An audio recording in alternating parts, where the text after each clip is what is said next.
Hey, this is Tilson. And Torres. And we are... Work with clay. What are we going to do today? We're going to put these two pieces together into one. How are we going to do that? By scoring. And creating slip. So we've got our tools. Got this year's needle tool, aka paperclip. Got a wooden skewer, sharpened on one end. And if you provide your one yourself, you've got a plastic fork. You could also use a fork out of the kitchen.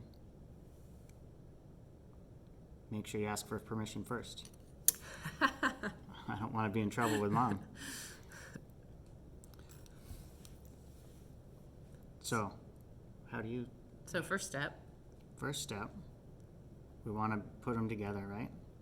So we've got two forms, two pieces of clay, and it doesn't matter what two pieces, right? In this instance, we're using two pinch pots as construction blocks, and we're going to put them together to complete a form. I'm going to put mine together like this. Oh, Just to show another way. So what I like to do is score the surface by making a series of small X's.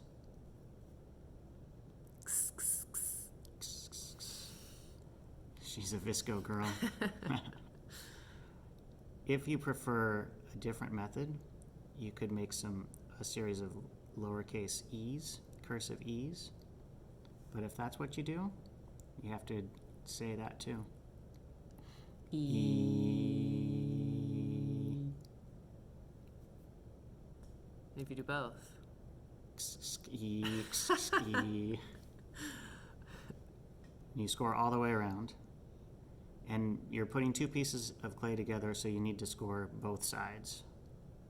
You don't need to, but I find it's a little bit of insurance. So that was the needle tool. You can also do it with the wooden skewer.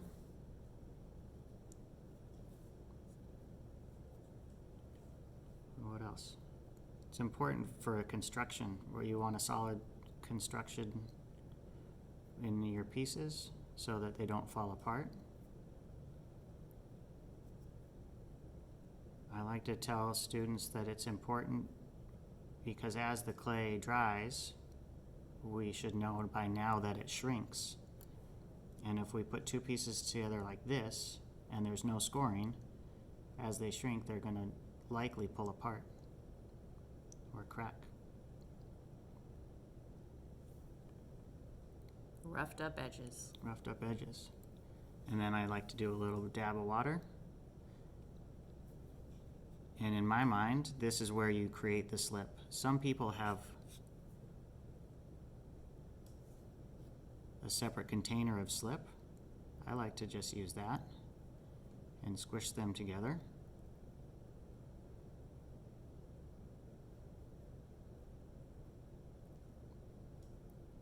Gentle pressure so that we don't collapse our hollow form.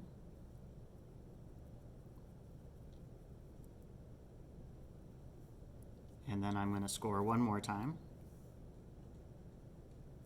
across like this, like stitches.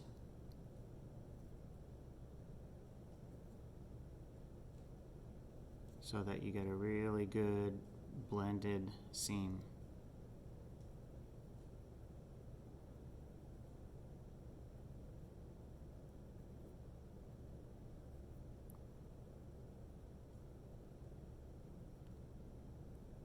And then I've made a mess, so I'm going to clean it up.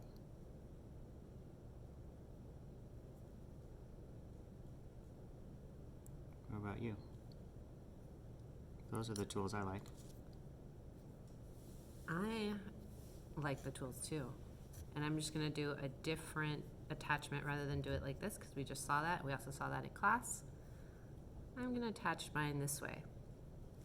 And like we've talked about, if I just press them, right, and I could even like blend them a little so that they look like they're attached, but as they dry, they'll shrink, and they'll most definitely come apart. So that's important to remember. If I want to score these two together, I might use, you can use any of these tools. I'll use the fork since we haven't seen that yet. I dipped the fork into water just to start to create a little bit of that wet scored slip area. And I often will slip, or I'll often score an area bigger than I actually need, right? So I just need to score the area where my clay is going to be touching. But I always do a little bit more because you can always go back and refine it. So I'm roughing up the edge. And you can see there's some thick, wet clay there, and that's going to act as my glue. So just like when you were putting the two rims together, you want to give it a little bit of pressure.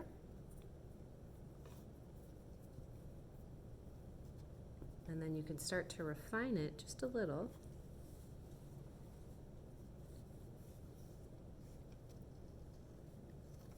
And then, to give it some extra support, I'm going to roll a coil.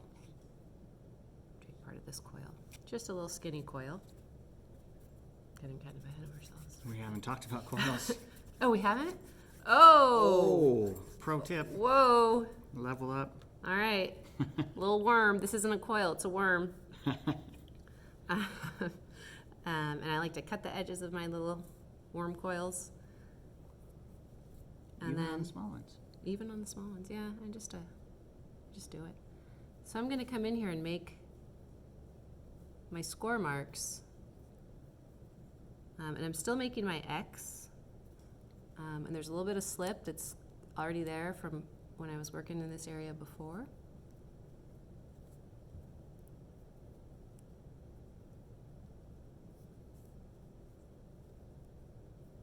So you can see that's scored all the way around. And then I'm gonna score my little worm. Little X marks and water. And this comes in handy when you're creating a sculpture and you want it to look like it's one piece, right? You don't want to see a seam at all. And it just does a really nice job of strengthening that bond. So here I am. The part that's scored on my little worm is hitting up against the part that's scored on my pots, and I'm adding a little bit of pressure all the way around.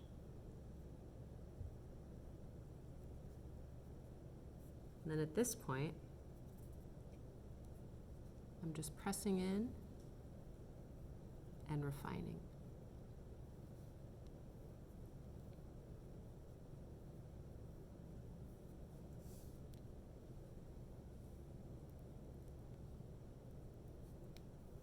And as you refine, you'll get rid of any evidence that they were ever two separate pieces.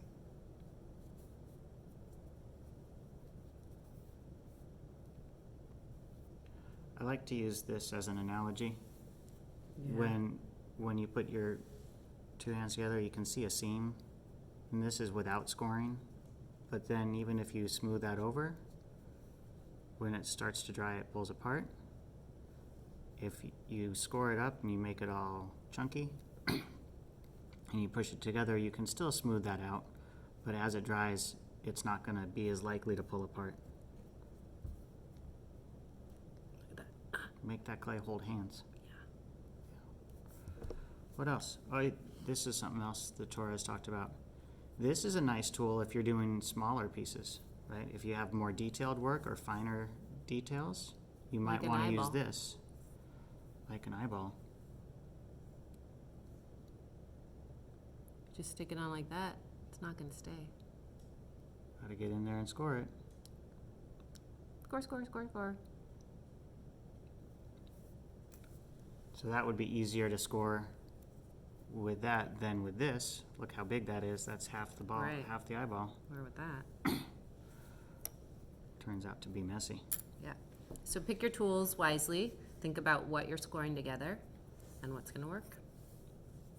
Let's keep them clean too. That's not passive aggressive. Yeah. Don't clean it in your mouth.